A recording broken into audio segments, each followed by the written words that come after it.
How to add PayPal to Google Pay. Hello everyone, welcome to another tutorial. In this tutorial, I'll show you how you can add PayPal to Google Pay.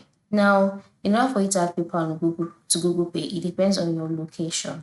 Not every location supports PayPal. So if your location supports PayPal and you logged in into your Google Pay account, move to the bottom right corner, click on the plus icon.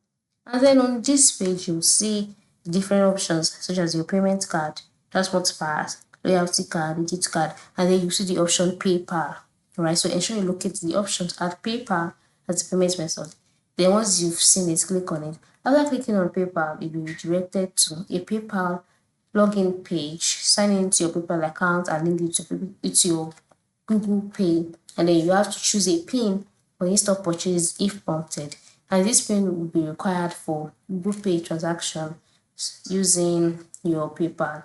And so once you confirm and link the account, your PayPal account will be added to Google Pay, and then you can use PayPal for install and online purchases wherever Google Pay is accepted. So that is it. So ensure you check if your region accepts Google Pay, okay, or accepts PayPal. Thank you for watching and have a good day.